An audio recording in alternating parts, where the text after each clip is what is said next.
After edging out Middlesbrough narrowly in the Championship's automatic promotion race of 22-23, Sheffield United didn't go into the Premier League with too much hope. In fact, they sold their best players in Illiman and Ndiaye, of course, and Sander Berge. And from that point, Sheff United fans were always feeling like their trip to the Premier League was more a case of restoring the bank balances and helping them stabilise financially, rather than something that gave them an awful lot of hope. And as such, they're proved right, because they finished rock bottom of the Premier League, shipping three figures in their goals against column. So it's a rebuilding job for Chris Wilder once again at Bramall Lane, but he does seem to retain a strong backing from the red and white faithful.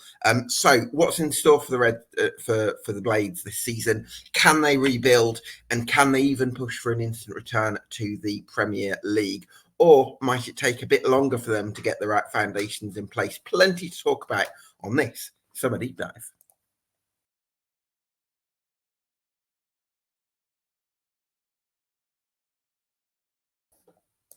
Yes, welcome along to this Summer Deep Dive here on EFL Debate, one of 72 we're doing club by club between mid-June and mid-July. Already the full set for League Two uploaded to YouTube and Spotify, as well as almost all of them for League One.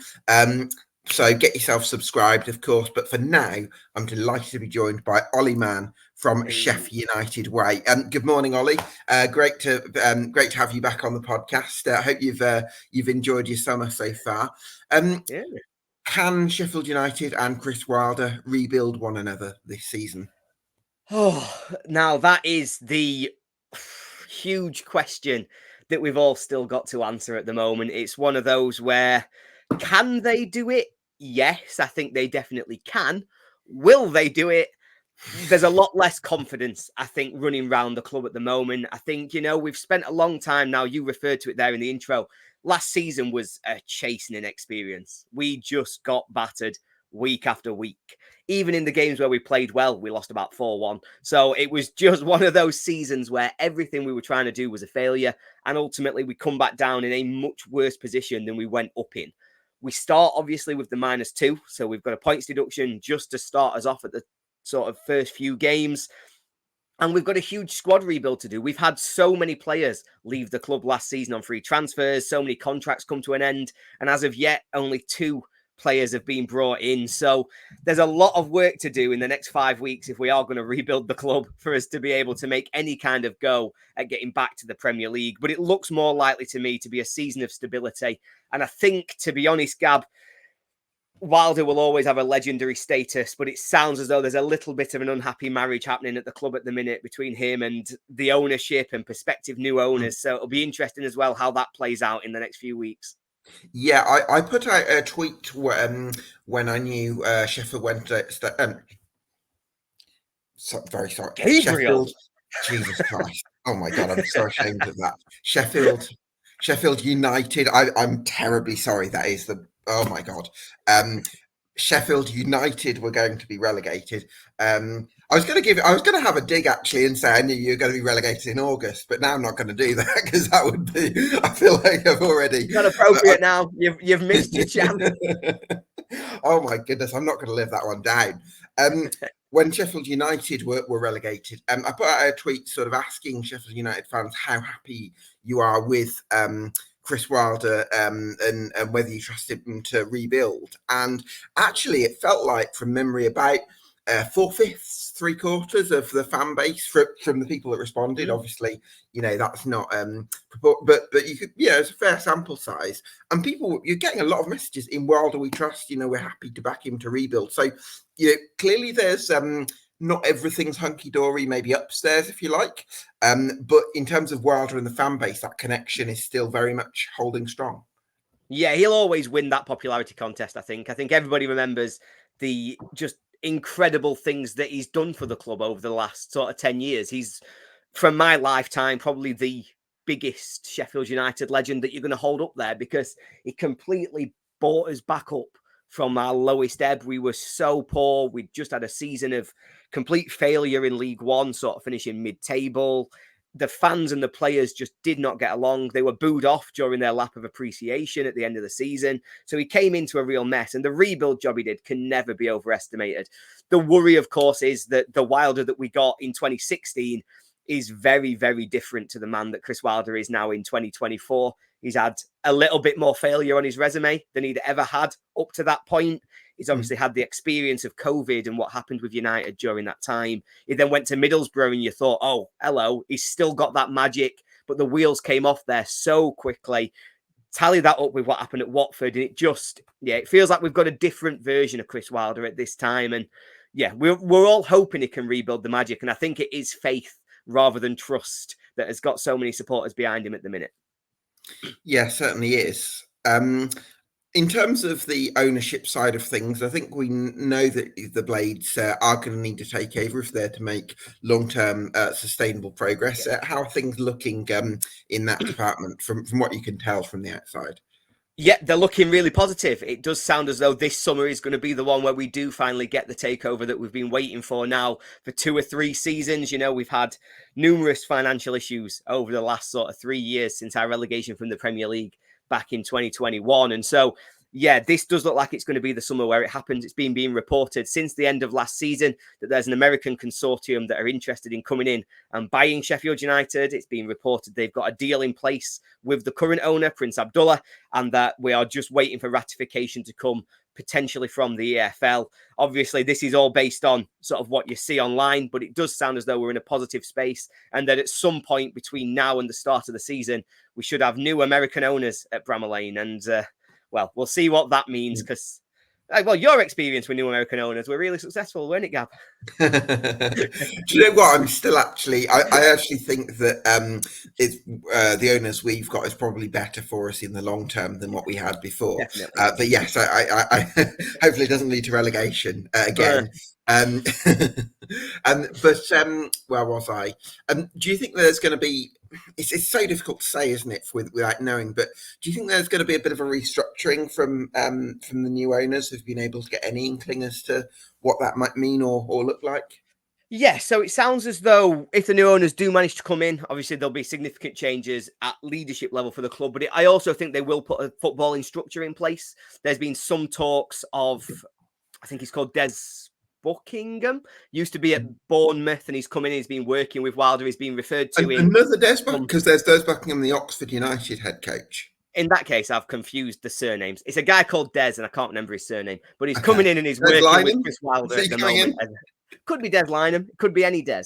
But he's working with Wilder at the moment in terms of the transfers and the future strategy. It sounds as though he's working on behalf of the new owners in terms of what his role is going to be. So it might be that we're bringing in a director of football who's worked with successful clubs in the past, such as Bournemouth. And I think that could be really positive because it's something the club has been dying for. Because it's all, we are manager or bust. We have been manager or bust since Chris Wilder came to the club in 2016. And ultimately, that has worked for us. You know, the managers have been successful. Wilder took us on that journey. Paul Heckingbottom guided us back to the Premier League. The managers have really done a fantastic job, but they now need the structure around them to make sure that they are built for success. And it's not just, we're winging this and it's kind of going all right. And so, yeah, I think there's going to be a significant change in terms of that structure at the club. But it'll be interesting to see how it does play out. You know, we've heard rumours, we've heard inklings of new signings, of discussions that are going on, that they're just waiting for the sort of contracts to be signed. And so if that is the case, the names we're hearing are really exciting. If that's not the case, the names we're hearing are not very exciting. Oli, there's a feeling from one or two Blades that I've spoken to that the club internally, in terms of things like youth coaching and that kind of thing, can be there could be a little bit of favouritism, a little bit of if you're a Sheffield United legend who played 100 games for the club in the 80s, you know, you're likely to get. And I don't know whether I'm being a bit, maybe I'm being a bit facetious here, but I don't know. Do you think there's a bit of favouritism, and if so, do you think a changing of the footballing structure to something that's a bit more scientific might help the club sort of make progress in the long term? That's an interesting reflection, Gab. I think there's definitely, as you look through the structure of the club, we do have a significant number of staff who have played for the club, who have played numerous times. Obviously, we've got people like Jack Lester and Derek Geary. We've got Chris Wilder. Lots of people who have previously played for the club, who have been sort of popular players that have been given roles of importance within the structure. Yeah. However, at youth coaching level, we've been very successful. I think we've won the PDL for the last 3 seasons in a row.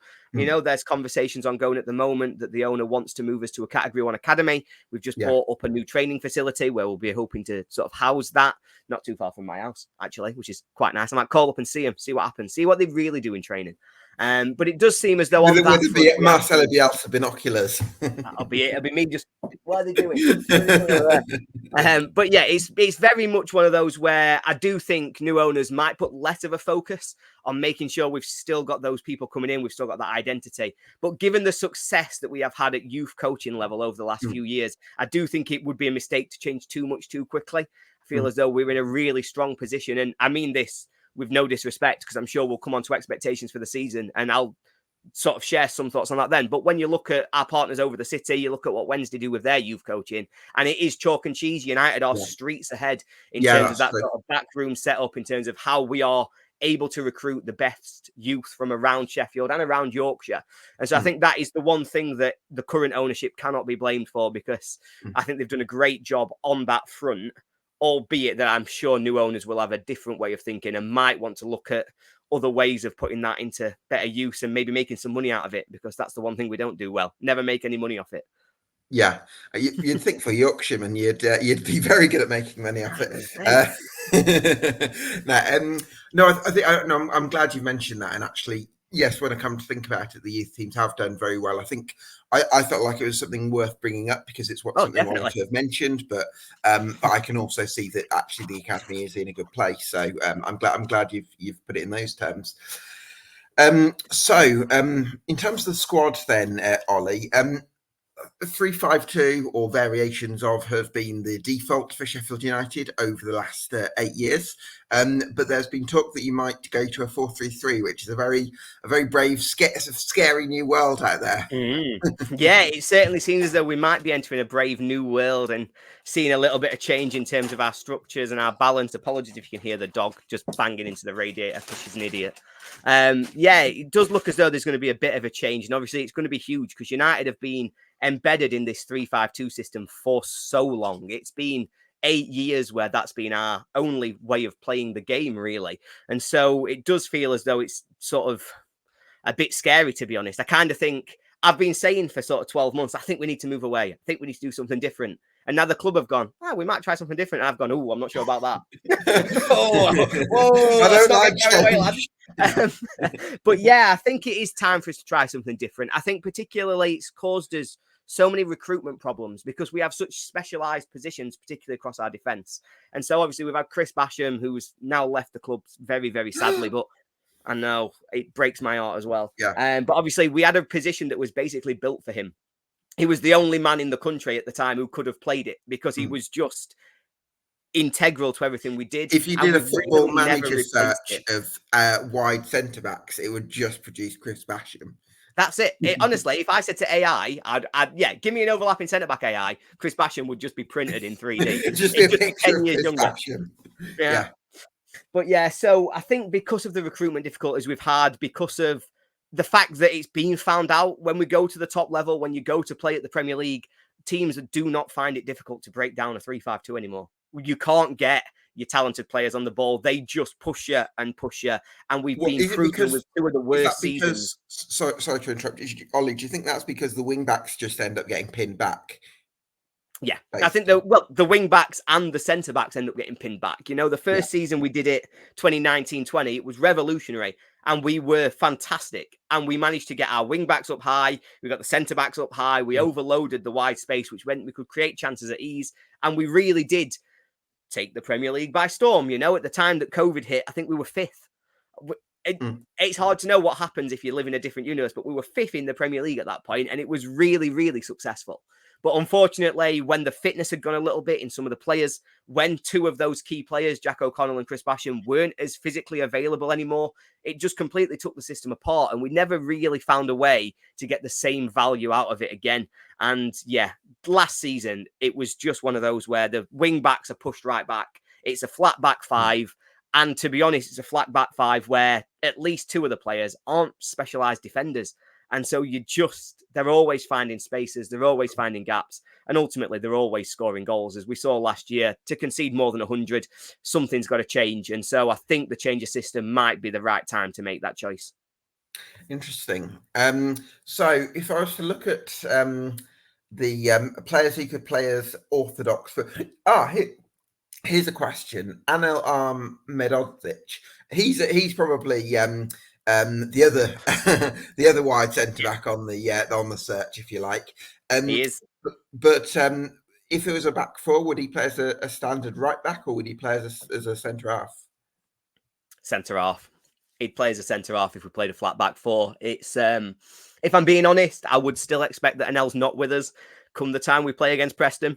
Okay. I think it's been relatively well publicised that United would accept a decent offer if it comes in. I think, there were bids that came in January that we were really close to accepting, but in the end, we wanted to try and prioritise whether or not we could try and put up some kind of fight to stay up. I think now this summer is the time for him to be moving on. So I would expect that he's not with us at the start of the season, but if he is, it'd be a fantastic addition to still have him in the team. But yeah, it would be as an orthodox centre-half, and we'll see how that suits him. Yeah, we certainly will. I guess just looking at it at the moment, if you crossed Anel Medodzic off your centre-half list, it's looking very dry at the moment, isn't it? I mean, we've said Jamie Shackleton could play as centre-half, but I think that was with the intention of maybe a three-man defence, possibly on the right for three or something like that. Austin Trusty, I think, played in the middle of a three in the Premier League, didn't he? So I suppose you've got him there. You got Jack Robinson, who, again, I would probably say left a three.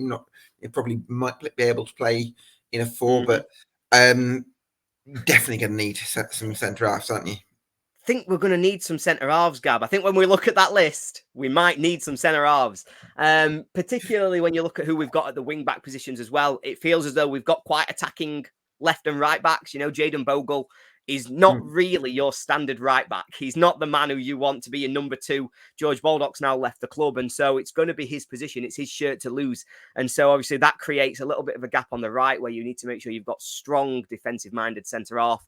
And we've just not got that at the club right now. If the season started today and we're playing a back four, it'd probably have to be Robinson and Trusty. And I like them both. I think they've both definitely got potential to be good players, but it scares me if that's the starting sort of centre-half partnership that we're going to be going with. Yeah, I can see that. What do you think of Austin Trusty? Because he has played left-back in a four at Birmingham City and was probably one of our best players in 22-23. I will give him the benefit of the doubt, and I will say I don't think he was ready for the Premier League. That's the way I will frame my answer, because to be honest with you, if you're watching on YouTube, you saw what my face did. If you're listening on Spotify, I pulled lots of weird faces that said, I'm not really sure he's any good. Obviously, when he was at Birmingham City in the past, he did get Player of the Year. It sounded as though he'd had a really successful season. Yeah. And we brought him in on the back of that. And we really did expect him to be able to step up, to be able to play as a starter in our sort of back three at that left-sided centre-half position. As the season went on, it became clear that his limitations were being exposed within that system. Now, in the Championship, as what I would assume an orthodox centre-half is how we would play him, I actually think that might be better for him. I think where he was really exposed... As opposed to playing left-back in a back four. Yeah, well, where he was exposed for us in the Premier League was when if he was isolated one-on-one with a winger, with a midfielder, with a striker, his one-on-one defensive ability was really where he was getting caught out time after time. That's really weird, because I thought his one-on-one defensive ability was actually quite strong with Birmingham. So I do wonder if it's partly a level thing, where the gaps in the Championship to the Premier League is just that big. Massive. it is massive, and we definitely need to give him a chance this season, because surely we signed him with the Championship in mind, knowing that we might be back here and that he'd already shone at this level. I think the other area where I was worried about him, he did play left back for us a little bit last season, and where I was worried seeing him at left back was his positional sense. I often found him getting dragged inside, which allowed a winger to get around the back of him, or they could really press him through the overlap, and so there was some real difficulties there. He also, and the one thing that annoyed me, and you get punished for this in the Premier League that maybe is slightly different, but showing his man inside onto his left foot and letting him shoot. The amount of times that Especially if we they're conceded left-footed. because he Yeah. got his man on one-on-one, he showed him inside and he just smacked it in bottom corner, and you went, oh, right, okay, well, we could have stopped that. Yeah. Yeah. Sure. Yeah, that must be frustrating. When you said left back, by the way, did you mean left back, or left wing back, or left centre back? Left back. We played Oh. back four about 10 times, and he played left back. Oh, okay. Oh, right. Okay, I missed that. Right. Okay. So did play left back. Okay, interesting. So I mean, I guess you at the moment you've not got anyone else. So kind of Yeah, he's the only option. Yeah, exactly. So I mean, if Ernell goes, I mean, you've got Jack Robinson there. Did he also struggle in the Premier League, or was he a little bit better? Or he was our best player last season, I think. Oh, was he? I think he. In fact, no, Gus Harmer. Sorry, he wasn't our best player at all last season. He was the player that I loved the most last season. Okay. But that was mainly because in a team that had thrown in the towel very early. You know, within the first few weeks of the season, they'd thrown in the towel. We lost 8-0 at home to Newcastle. And from that point onwards, I could probably pick out 5, 6, 7 players who I'm not sure broke a sweat again before the season finished. It just was the attitude, the performances. Are you counting 5, 6, 7 out of habit, Ollie? Yeah, that genuinely every week it was like, well, I've only got 3. Give him another couple before full time because this isn't enough. But Jack Robinson never did that. He proved himself somebody who was committed, who would always give everything he got to try and represent United the best possible. I think his individual defending was much better than I'd ever seen it before for United. Obviously, he's played for us a lot now in the Championship, in the Premier League previously. This was his best individual season by a long way. He wasn't making the silly mistakes that we've seen him do, which have cost us goals in the past. And he was a lot better at standing up to the people in front of him. Obviously, this is within the context of a defence that conceded more than 100 goals. So let's not get carried away and say he was a world beater. But I do think that of the green shoots we had last season, Jack Robinson is definitely one of them. And I'd like to see him keep his place in the team. And in all honesty, Gab, I think he'll be captain. I think for this next coming season, he'll be the club captain. I would expect him to be. I think the only other person who might have a shout is Oli Arblaster, who captained us a little bit towards the end of last season. That'd be a big step, wouldn't it, to make Oli Arblaster captain, wouldn't it? To make him club captain, he captained us for individual games last season. He might have been captain 5 times, but you know, you're talking somebody who's only played for the club 10 times, I think. He's going straight from League One into a team that will want to be towards the top end of the Championship. And so it does feel like it'd be a step too far. So I think Robinson will be named club captain, and I expect him to be probably the heart of our defence, unless we do significant business between now and the start of the season. That makes a lot of sense. So we're thinking, if it's a back 4, are we thinking Robinson at left back, or are we thinking at Robinson at centre back? Well, if the season starts tomorrow, Robinson and Trusty will both be centre-back. I think as the season goes on, I'll be interested in how that develops, and maybe if there's any change in that. I think we've signed McCallum to play as our starting left-back. Yeah. So I think that will be his position. We've also got Reece Norrington-Davis out injured. When he's back fit, he's another real strong contender to start in that left-back position. When he's back, so I think, Ollie? How long's a piece of string, Gab? It's one of them. He's been out injured for. He got injured at about October 2022. I think he's played once since, and he got injured again. So, you know, I'd like to think that he'll be back soon. I'd like to think that we'll see him towards the start of the season. But with the kind of injuries that he's been picking up and his regular sort of injuries that he gets, I wouldn't expect him to play more than 20 games, shall we say. And so I do think that bringing in McCallum and having either Robinson or Trusty available to play that position is going to be really important. That makes a lot of sense. So in terms of right-back options, you've actually got quite a few, haven't you? Because you've got Jayden Bogle there. Jamie Shackleton's versatile, but he can play right-back. Yep. Biabu, you've mentioned. Sam Curtis. Yep. Femi Siriki's also more of a specialist wing back. But a lot of options in that sort of area, aren't there? A lot of options, but I wouldn't say a lot of good ones. It's very much obviously you've got Siriki, Biabu, who have both come through the academy. Femi Siriki last season was on loan at Rotherham, and well, you may have seen more than I did, Gab, to be honest, but I don't think he pulled up any trees. From No, I my don't think he played for them, to friends, be honest. my friends who are Rotherham fans were shocked that they'd brought him in and then thought, well, he's not going to play very often. And so I'd certainly think there's a reflection there that he's probably not quite ready for the level. Well, Ollie, I mean, I've also got some sympathy for Femi Siriki because he did really well on loan at Boston in 21, 22, I think, possibly. And then basically what happened is he went to Rochdale and with the assumption that he's going to play as a wing back under Robbie Stockdale. Stockdale got sacked in 4 games in, and they appointed a manager who's never played with wing backs before. And then he went to Rotherham, where they basically they had to play such a defensive style, and it wasn't going to get the best out of him as an attacking wing back. So I can see how he's not necessarily had the best reviews, but I also don't think that his developmental process has been ideal for him. It's completely not his fault in terms of his development, but unfortunately, where we stand right now, he might be the second choice right back at the club. And for a club that has spent 3 of the last 5 years in the Premier League, I don't think that's a position that you would expect to be in, shall we say. Yeah. Sam Curtis has had some really, really strong reviews. He's joined us from the League of Ireland. He became really highly recommended, but he's still very, very young. He only made 1 appearance last season away at Everton, which was the last away game. And he did all right. He didn't do anything wrong. But it's a lot to ask of somebody of his age to step straight into the Championship without any experience of even League One level football. So it's going to be Jayden Bogle, and we have to keep Jayden Bogle fit. And I think behind that, we have got lots of options, but they're not ones that you'd want to be relying on regularly. So we could be looking at 1 or 2 loans out for maybe 2 of Biabu, Curtis, and Siriki. I would expect so. Mm-hmm. Yeah, there we go. All right. So left back, he brought in Sam McCallum. Now, I think Sam McCallum can be a pretty reliable left back. I think he's pretty good defensively, and I think he's quite progressive in terms of his passing, vertical passes, certainly. And I think he can put a good delivery in. So you happy with McCallum coming in?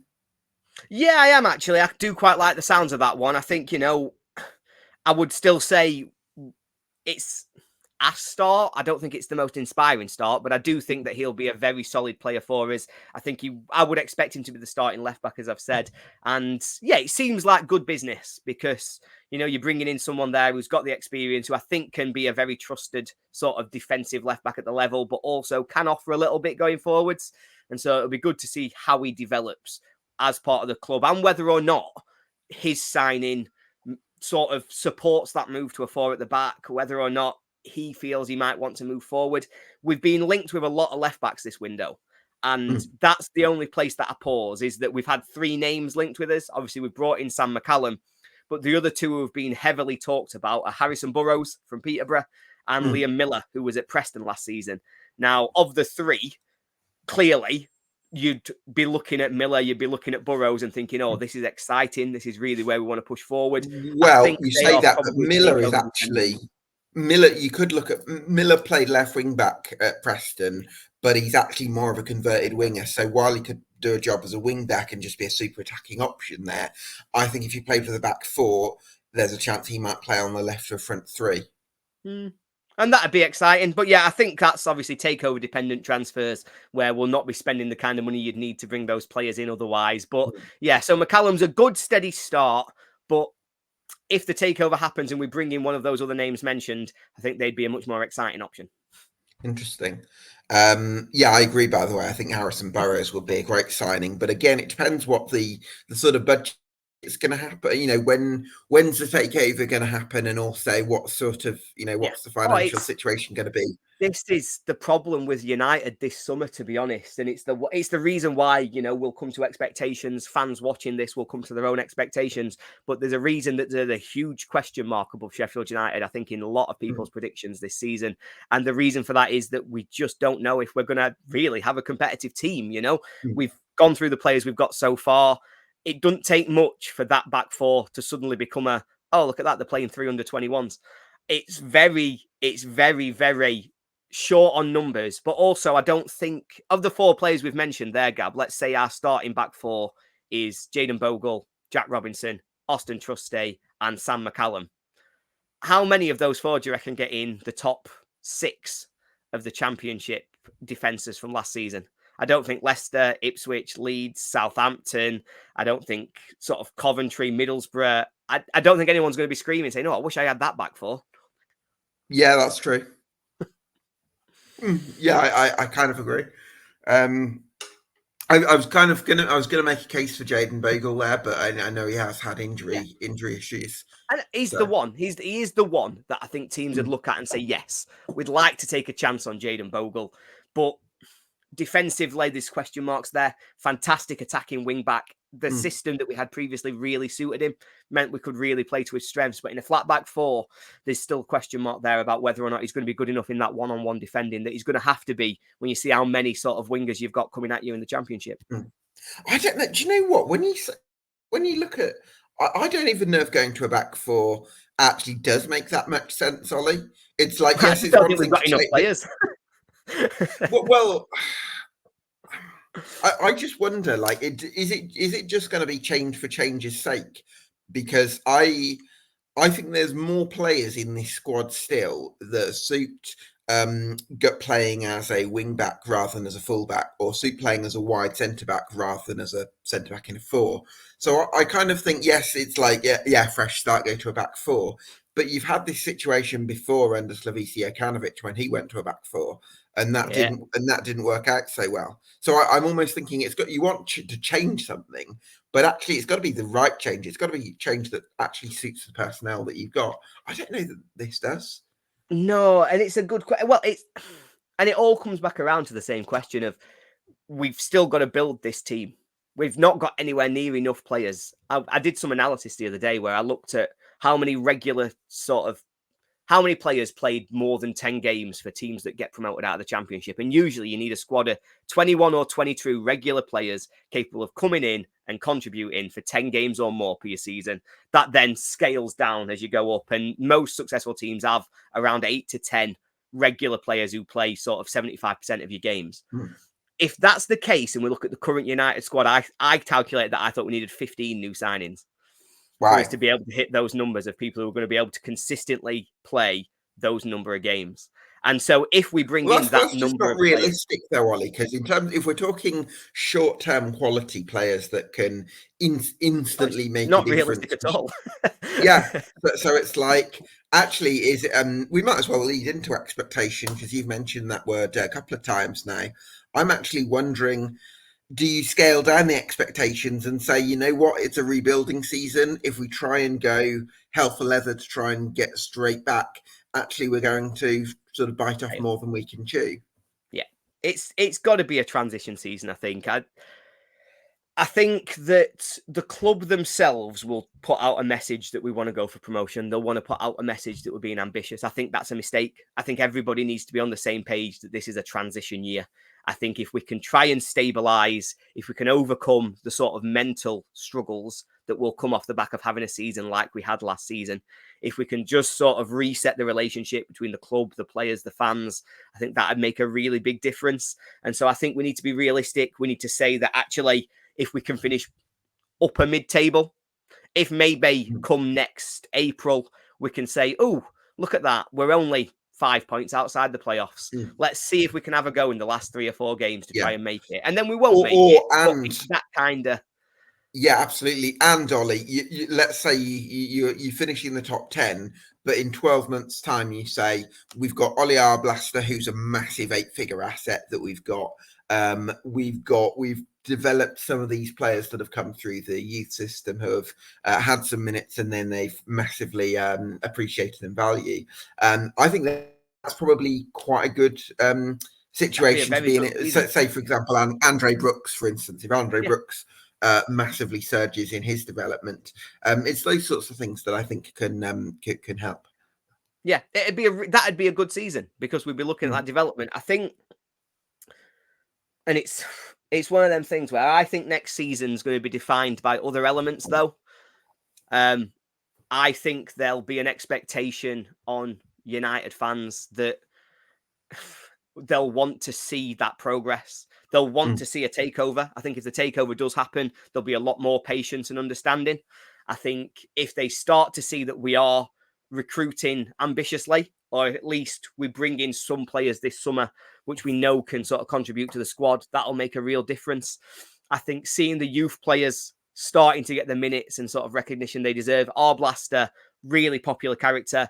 Everybody will love to see him continue to develop. So I think that's going to be a really big story this season. I loved him at Port Vale last season, Ollie. I loved him.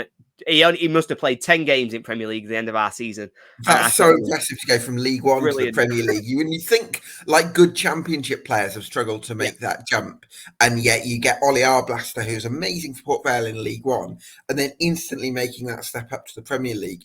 But now the beauty of that means that coming into the Championship, he's actually stepping down a level rather than stepping up a level. So I'm so excited to see Oli Arblaster. Me too, and I actually think the midfield is probably our strongest area right now. I think, obviously, we've still got Gustavo Harmer, who we've seen at the Championship level before, and he can be an absolutely outstanding asset. I think I saw a stat that he was in the top 10 players for chance creation in the Premier League last season, and that's utterly insane, because in this Sheffield, we didn't create any chances. Every chance we had, he must have created for him to possibly have the numbers that he did, because we didn't create that many. So it's really impressive numbers from him, so he'd be a fantastic asset to keep a hold of. So I think with those two, you will keep hold of him, Ollie. Yeah, well, he's got a release clause. I think unless someone comes and pays his release clause, I think we'll keep hold of him. Any idea roughly what the release clause is? Somewhere between 15 to 20 million. Probably around what we paid. So you're probably looking about 18 as a guess. Okay. All right. Sort of based on the rumours and innuendo kind of things you see. There were some suggestions. I'm wondering, given the scale of the rebuild, if you cashed in on Harmer at about 18 million, would that actually allow you to rebuild the squad and strengthen it in other areas? There are other players we'd rather cash in on. There's suggestions of release clauses for Vinicius Souza, release clauses for Anel Ahmedodzic, release clauses for Ivo Grbic, the goalkeeper, and we'd much rather that they left the club. And we could use their fees to rebuild rather than losing somebody who we do want to build around if we can. How much do you think you'd get for Grbic, Anel, and who was the other lad you mentioned? Sorry, Vinny Souza, Brazilian midfielder. Vinny Souza. It's hard to know what the realistic numbers are. What we paid for them all.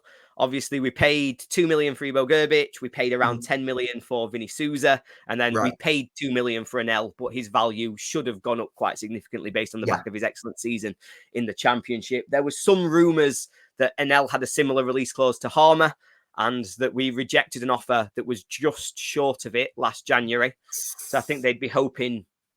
I don't think we'd get that number because I think he's had a poor season in the Premier League, but they might want to try and get... If you're offered 18 million for Anel, that's been a lot of money.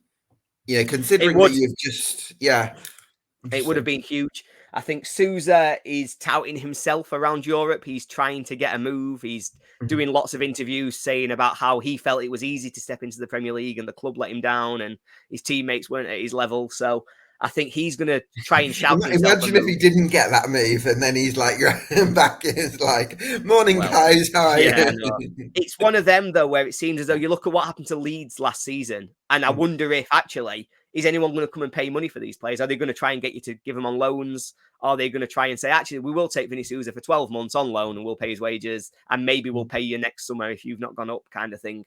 So I think it's going to be interesting. I think the club will want to generate from those three players around 20 million pound, but whether or not that's actually realistic is a different question. So, Vinny, I personally don't think that Chris Wilder is going to stand for the behaviour of Vinny Souza, sort of touting No, himself. I think he's going to want people that are wholeheartedly committed to Sheffield United. he does. So, I think that's going to dictate. That's going to dictate a lot. So, let's say come the 2nd of September, Souza hasn't moved. There's a chance that he gets completely frozen out. I would almost expect him to be honest, Gab. I wouldn't Yeah. expect him to play very regularly for Sheffield United next season, whether he gets a move or not. Jamie Shackleton, Ollie, he's one that's also signed this summer along with Sam McCallum. Excited to have someone who's versatile coming into the squad who can play multiple Yeah, positions. I am actually. I think it'll make a real difference because, we've talked about where we've got gaps in our squad so far. So having somebody who can play in a number of different positions means that he can slot in quite nicely. We talked about we have got some depth in terms of youth at right back, but we've not got loads. So if we wanted someone to be steady and be able to play there, then Shackleton can step in midfield. If we've got injuries to Blaster and if Vinny Souza's frozen out, then maybe he can step in and do a role in there. I think he's a really good replacement for somebody like Ben Osborne. I think it gives us that versatility, and that's something that United fans really value. If we can have somebody who's going to step in, he's going to give his best. He might not always be the most talented player that you're going to see, but as long as they're coming in and they're really contributing for the club and they're able to do a job wherever they're placed in the team, that's a really valuable asset. And so I'm quite excited to see what he brings. I don't think don't get me wrong, it's not a showstopper. Again, it's not one of these signings that's going to get you off your feet and yes, amazing. We brought in Shackleton, but he is somebody who will contribute and will be one of those players capable of giving the kind of numbers that I was talking about earlier in terms of how many games he's going to play, the minutes he's going to produce, and also the holes in the squad he's going to fill. I hope that Sheff United fans sing Jamie Shack to the tune of Jimmy Mac. I'll try and start it, Gab. Week 1, yeah, go I'll on, try and please. start it at Preston. I'll do Please, my Ollie, best. get it moving. I will. I'll get everybody going at the back. I'll be fine. We'll do it. It does sound like the sort of music taste Sheffield United fans have when it comes to chance. So we had a Fleetwood Mac last season. I think we've got chances of really building these different kind of things in. I think they'll love it. Absolutely. Slimani, where are we at with him? So Slimani at the moment is another one who I think if the offers come in, we might let him go. He's a really interesting player, I think, Anis Slimani, because he came to the club last summer as part of a very different recruitment style. We'd said very clearly, we're going to bring in low-value players from underappreciated leagues, and then we're going to use them and sell them for profit. And then Slimani came in and barely played. We didn't use him at all. We've never really seen the value that came out of him. When he did play, he had some moments where he looked good. He came on against Brentford. We beat them 1-0 at Bramall Lane. And that was probably the best sort of 20 minutes that we saw from him. I thought he was excellent that day, unlucky not to score and unlucky not to set up a goal. So you certainly saw the talent that was in there. Quite forward thinking then. Very forward thinking. He's somebody who's going to get on the ball and try and take you forward. He's big as well, which is something our midfield severely lacks. You look at Blaster and Harmer. I love them both, but they're not exactly big lads who are going to win the physical challenges. So I think having somebody like Slimani who's available there does make a big difference.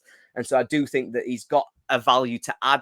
He's clearly just not been trusted, though, by either coaching staff from Hecky or from Wilder. They've not put their faith in him to be able to show his impact. We've brought in Blaster and Andre Brooks instead of playing Slimani. Right. And I think that tells you where his place in the pecking order is. I would like to keep him around the club. I think he'd be a good option to have, but if a bid comes in, it's hard to turn down any money at this stage because we do want to try and make sure we've got something to reinvest. Brooks, then interesting. You've had a Brooks that's done well before in the Championship. Could he be another one? I'd hope so. Andre Brooks is a really interesting one. He started last season fantastically. He made his debut, his first game for us against Liverpool, and he was brilliant. And it was one of them games where you're like, wait, where's this kid been? Why has he been sat in our under-21s? And then he played sort of 3 or 4 games in a row and was continually standing out. He was able to get on the ball, beat a man. He got a bit of skill in his feet, and he was really able to sort of push United forward in games where we'd been forced onto the back foot. His impact really did start to wear off, though. By the end of the season, he looked like an under-21 who was trying to play in the Premier League. And that's not his fault. He was being thrown into a situation that didn't suit him. He's got lots of room for development, a really high ceiling. But I think he's almost the opposite of Oli Arblaster, in that I think Arblaster has got a really high floor. in that his worst performance is going to be 6, 7 out of 10.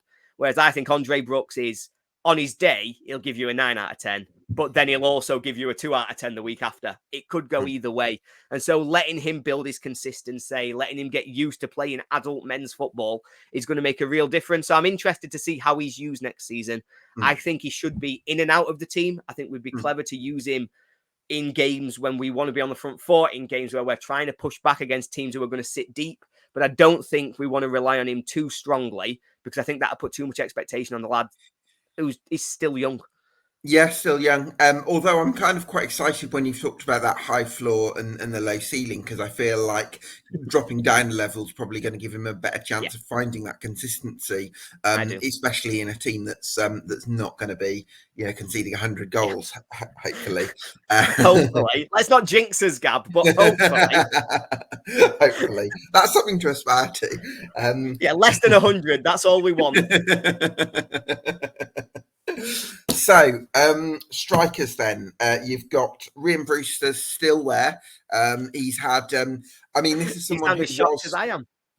Yeah, this is someone who was very, very highly rated at youth level and was talked about as someone who was having elite potential, and obviously he hasn't yet fulfilled that. And my sort of optimism has for him has taken a bit of a hit over the last few years. Do you want me to read you some numbers? I'll read you some numbers for our strikers if you want, Gab. So we've got 2 main strikers still under contract at the club. We've got Ryan Brewster and we've got Will Asula. Ryan Brewster, since signing for Sheffield United, has played 77 games. Do you have a guess how many goals he's scored? None. 5. Oh, 5. Ryan Brewster's got 5 in 77. Will Asula is obviously a young player, come through our academy. He was thrown in at the deep end in the Premier League. His first ever start for United was against Crystal Palace on the opening day of the Premier League season, which shows how ill-equipped we were last year. His goal-scoring record is 3 in 26 for Sheffield United, and he got 3 in 22 for Derby. So as a professional, he's got 6 in 48. So between our 2 strikers, we're talking 11 goals in about 140 games from our 2 strikers so far. So that's the numbers that are going to spearhead our promotion charge. I'm sorry, I shouldn't laugh. It's I get where you're coming from. I'm slightly confused at how Brewster has had such a big drop off over the last few years, because I know he was so highly spoken of, got signed by Liverpool and Chelsea, and you get into the England under 17s World Cup winner if you don't have some sort of talent. But clearly something's been amiss for him, and normally in these circumstances you do go to attitude and things like that. It's a really difficult one, Brewster, because I poke fun at him fairly regularly, and I shouldn't, because a lot of this isn't down to him. It's not his fault that we paid £24 million for him. It's not his fault that he came and we put all the hopes of the club on his shoulders as our record signing. So it's not fair to put it all on his shoulders. I personally wouldn't point to his attitude. I don't think I've seen any suggestion that his attitude is wrong, that he's doing anything other than trying his best to play for United. I don't think he's thrown but Ollie, that's kind of I probably seems quite lazy of me to bring up his attitude and just assume it's that, because I'm not, because I don't know the lad, I don't know, but I guess it's just a very confusing thing where normally when you have that level of talent, someone and then it hasn't transpired at all in senior football, I think where it's gone wrong for him at United is 2 things. We signed him obviously in the Premier League. We signed him in a team that ended the season with 23 points, I think we did. The season before, we'd had a fantastic season, but I think we finished 9th, but I think we'd only scored 35 goals in 36 games. We weren't a goal-scoring team. We were winning 1-0. We were just sort of muddling through and winning games on the back of a really strong defence and really sort of pushing teams back until we took a chance that came. So he came into a non-creative team and he was thrown in the deep end, and we'd put all of that pressure on him, and he just never got going. So in the Premier League, he just could not get going. He obviously wasn't ready at the age we signed him. And I think that really crushed his confidence. So I think he went from being this youngster who had the world at his feet to being a flop within 3 months. And it's really difficult sort of for him to come to terms with that. His body has then really not helped him. He's been injured constantly. Since he's come to United, his hamstrings have gone about every 6 months. He's had another injury. Every time he comes on, he plays, he gets injured. He comes on, he plays, he gets injured. And so he's never found any rhythm in terms of being able to play for us as well. So I think there are a few contextual things which show why that's not worked out. But unfortunately, right now, he's the senior striker at the club. And my word, that's a concern. Yeah, I can see that. Yeah, I think there could be a world where he does find some fitness and gain a bit of confidence and momentum, and all of a sudden the sod's law, talent. to be honest, Gab, because it's his last season under contract, so it'll be absolutely sod's law. He gets 35 goals, leaves on a free. Yeah, absolutely. And he gets 35 goals and you still concede 100. Yeah, he gets 35. We concede 135. We've still finished 7th. He goes on a free to somebody like Chelsea, and you think, where's this been? Brilliant.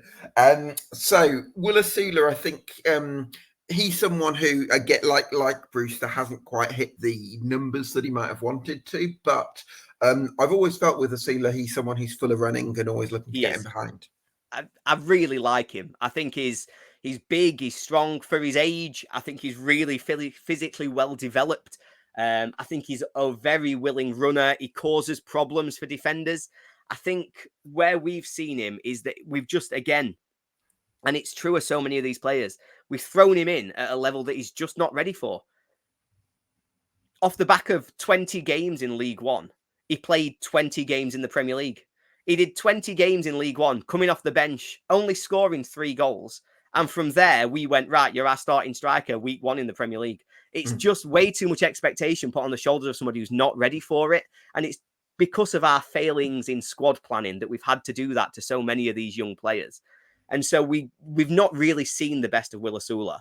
But where I've really sort of looked at him and where I think he struggles, it's his finishing. I think he's got something. He's able, even at the Premier League, we saw him be able to carve out a chance or two for himself to sort of get a bit of space from the defender, use his strength, use his pace. But his shooting was then just sort of a bit wild. And I wonder if that's just needs a bit of composure. And again, dropping down a level, he's got that experience in the Premier League. So dropping down a level, hopefully, will help him and will mean that he can settle a little bit and really find his rhythm as a professional footballer.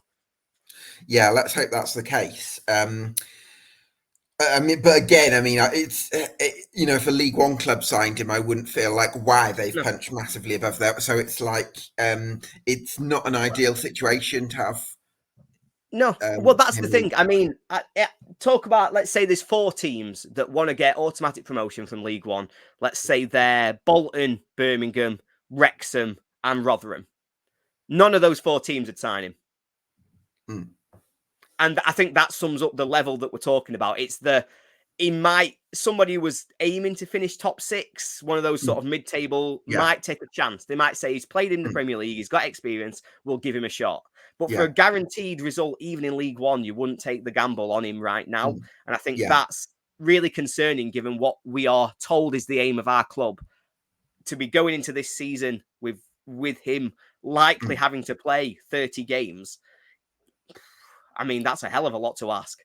Yeah. Where's Benny Traore at with his progress? Oh God, that nearly brought out a shiver in me. He's that was quite alone. Yeah, no, he was on.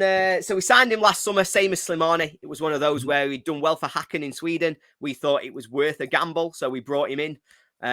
He never really had the opportunity to play. He was not ready for the Premier League. He's about 5'4". He weighs about 8 stone wet through. And so for everything else that he's got, he just was being physically dominated when he was trying to get on the ball. We used him in a few games, but he just wasn't really able to show any impact. So he's been out on loan in France. There was some suggestion that they might want to make that loan permanent, but we've not heard anything now. And I think the clause has expired for them to be able to make it permanent.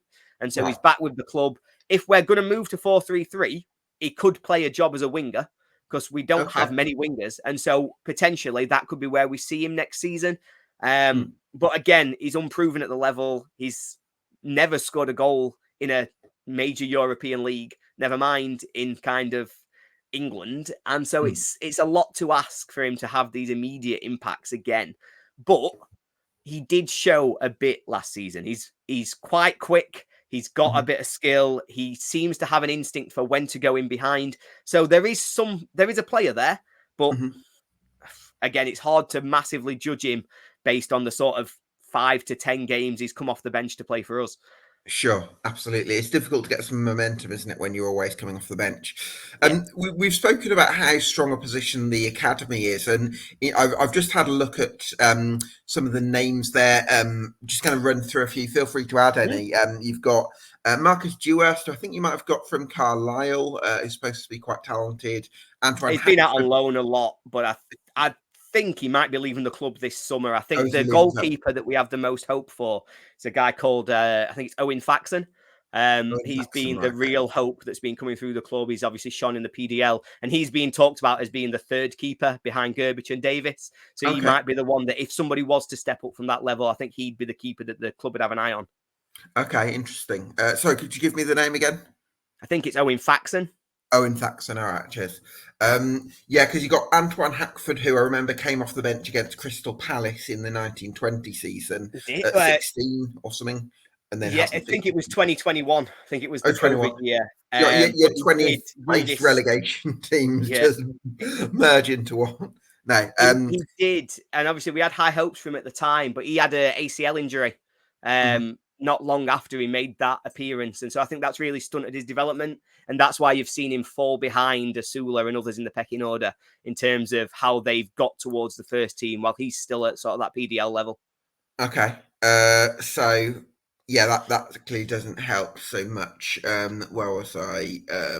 Kamal Grant. Now, Kamal Grant did quite well on loan at Bromley in the National League last season. I think he's 6'5", so he's a possible option. I'm just going to continue because I don't expect you to know about any of these, but I'm just going to kind of. Right. I think. Well, generally speaking, a lot of our youngsters we would be hopeful for. So there was 2 or 3 who've made appearances. So Louis Marsh was one who I think we've got high hopes for.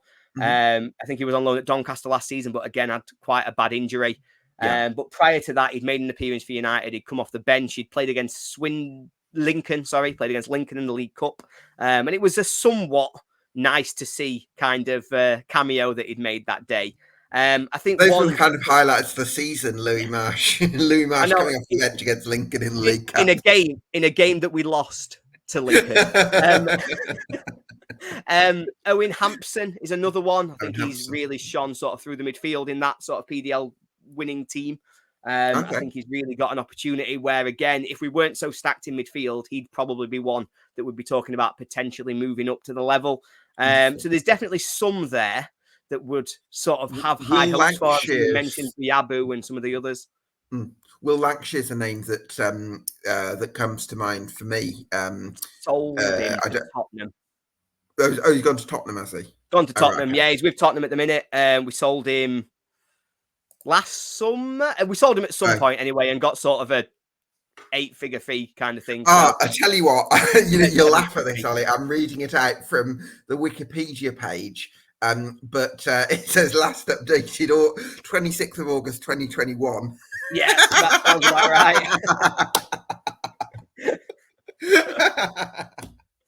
Oh gosh. So I respect it, to be honest, Gab. I've got a lot of respect for that. I think, but yeah, Lancashire, like I say, I think we got a good fee for him from Tottenham. He scored a few goals for their under-21s last season. I think they've got high hopes for where he could end up, but unfortunately, it's not going to be with us. Okay, there you go. So we've spoken about expectation already, but I'm wondering, like, you're probably on the more reasonable side of the equation in terms of it's a rebuilding season. Do you think that your stance is widely held by the United fan base, or is there quite a large degree of expectancy? I think it's split, and I think it's one of those where I think everybody is realistic and everyone says, "Oh, we're in a rebuild. Oh, it's a difficult season. Oh, we're going to do this." But that means very different things to different people, especially when you're dropping down from the Premier League, because everyone looks at the team. They look at Gustavo Harmer, they look at Anel, and they go, "Well, they're the best players in the Championship, so we should be in the top 6. And that's the context of what people think a difficult season is really difficult to navigate. And so I think the fan base is united to say, oh, it's transition. But some people think transition means we finish 6th. And some people think transition means we finish 14th. And it's really sort of managing that. So I expect that if we start slowly, I think a little bit of almost entitlement could creep in. I think...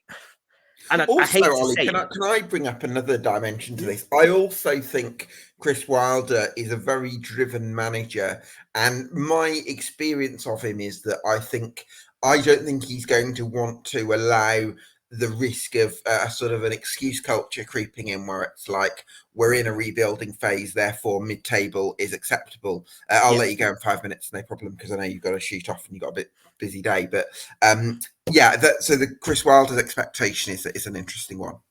Yeah, and I think he'll want to aim high. I think he'll want to be talking about promotion. He'll want to be talking about the playoffs. But I do think that that'd be a mistake. I think it's creating a rod for your own back. I think we all need to present a united message of, no, this isn't what it's going to be for United this season. I hate to say it, but one thing that I think will drive the expectation at United is how well our blue and white neighbours do. I think they've got a really sort of positive, forward-thinking coach. They've done a lot of what looks to be exciting recruitment very early in this transfer window. They've got them all in for the start of pre-season, and they're really going to start building that club culture. You're going to see a real development in terms of their style of play, and they're going to be really progressive. I think United fans coming down will look at what happened last season, where they were, sort of the difficulties that they'd experienced, and they'll expect us to be better than them. And I think when it turns out that we're not, or if it turns out that we're not, or that we are below them, or that we struggle when we play them, I think that'll have a real impact, because you see it in Sheffield fairly regularly if you go back sort of through history. And we saw it most recently when United beat them. We beat them at Hillsborough for 4-2. It was a fantastic day. But then their fans started saying, wait a minute, why are they beating us? This isn't, and they sort of went on a bit of a downward trajectory, because the expectation wasn't that we would come up from League One and be above them. And it really seeps into the club. And I think now we're almost at the opposite position there, where United are, well, we've come down from the Premier League, but we're still better than them. Yeah. When actually that might not be what happens this season, because they're in a great position to build. And so again, it's that realism, it's understanding the expectations, and whether or not that narrative ultimately drives negativity at Bramall Lane. We'll make these last 3 questions quick fire then, Ollie. Biggest reason to believe Sheffield United will achieve their ambitions this season? Pass. No. I think it's a blind faith in the takeover and in Chris Wilder. We've seen him rebuild this club before, and we have to put blind faith that he will be able to do it again, because beyond that, I'm not seeing anything in terms of the club structure and the playing squad that's giving me that faith that we'd be able to achieve what we're stating as our aims. Blind faith and Ellen Harmer. Yeah, that's basically it. Yeah. Where was I? Biggest reason for doubt? The playing squad. Perfect. And give me a number between 1 and 10 to denote your level of optimism for the season ahead. 4. 4. There we go. There you go. There you go. No justification. Boom. Perfect. Ollie, thanks so much for your insight. I implore everyone to go check out the Sheff United Way. Fantastic fan channel on YouTube, and all best for that for next season. Get yourself subscribed to EFL Debate on YouTube and on Spotify. If you've watched this episode on YouTube, get down in the comments and let me know how you think the Blades are shaping up for this season. Or if you've enjoyed this episode on Spotify, leave us a review, because that would help us out a lot. And we'll see you again here on EFL Debate with another Summer Deep Dive very soon. Cheers, guys.